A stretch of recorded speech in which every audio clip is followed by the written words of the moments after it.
Hey girls, Kaylee here. So our hairstyle today is inspired by Blair Waldorf. She wore this in a recent episode of Gossip Girl and I got a ton of requests for it from like everywhere. Facebook and Twitter were blowing up, let me tell you. Anyway, so I thought I should do a tutorial on it. Now I couldn't get it to look exactly the same on my hair for the life of me. I don't know why. It's just, I think it's that my hair really isn't that thick and you really need a thick hair to kind of pull off those big voluminous braids that she had. That's my excuse. I think this is a good way to recreate the style, however, and I think it's a really great hairstyle for summer. So I hope you guys like it. I hope you try it out, and I will see you in my next video. Mwah!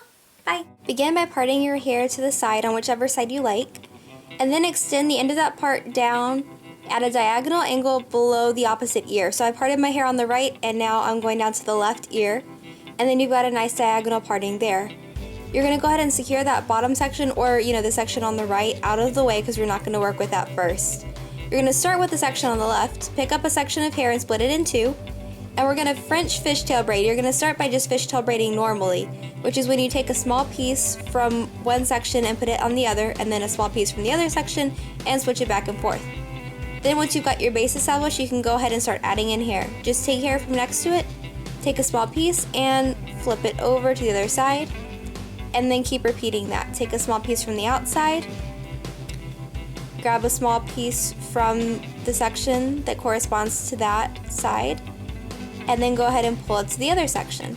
And you just continue that until all the hair is incorporated from that section.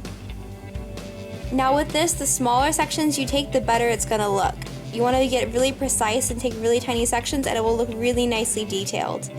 If you want to take bigger sections, it will just look a little bit more like a French braid, which isn't a bad thing, it's just going to be a little bit different. Then once you hit the end of that, you can go ahead and fishtail braid down the rest of the hair until you reach the end, and then secure it with a small band. If you don't know how to fishtail braid, I'll link my braid encyclopedia video in the description box, and you can go check that out just so you can learn how to do that there. Then go ahead and let the other side free, and we're going to French fishtail this one. I brought it over to the side, and then split it in two, switch the hair back and forth to start my base, and then I started French braiding in only hair from the bottom. If that sounds a little tricky to you, you really don't have to do that. I just thought it would make the nape of the neck look a little bit nicer, so that's what I did for this style. And then you're just going to continue that, whether you decide to fishtail only or French fishtail, until all that hair is incorporated and you secure it with a small band. Now on my hair, the fishtail braid looked very severe, and I ended up actually trying it again with the normal braid, and I liked how that looked a lot better. So when you see my end clips of how the style looks, I'm wearing a normal braid there. I think if you have thin hair, it might look a little bit better on you to do a normal braid, but if you have thick hair, the fishtail braid will look awesome, just like the original style did.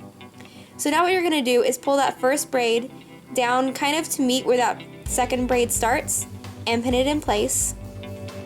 And then you're going to pull the second braid over the top and get that nice little overlapping effect that the original style had, and create the shape that you want that overlap to have. I kind of wanted it to go nicely over, kind of like a figure 8, and then pin that in place.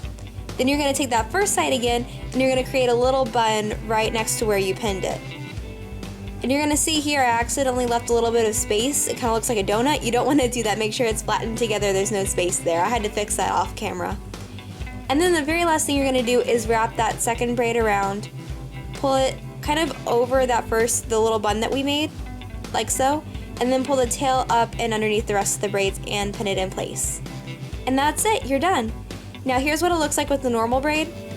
Like I said, I just kind of liked it a little bit better. It kind of worked a little bit better on my hair type, but you can see in the next clip how it looks with a fishtail braid. It's a lot truer to the original style that way with the fishtail braid. I just liked it on my hair type a little different, so I thought I would give you guys that option just in case some people wanted to try something different out. These are some more Blair Waldorf inspired hairstyles. Feel free to check those out, and be sure to check the description box for my link to the braid encyclopedia video. Hope you guys like this. I'll see you in my next video. Bye!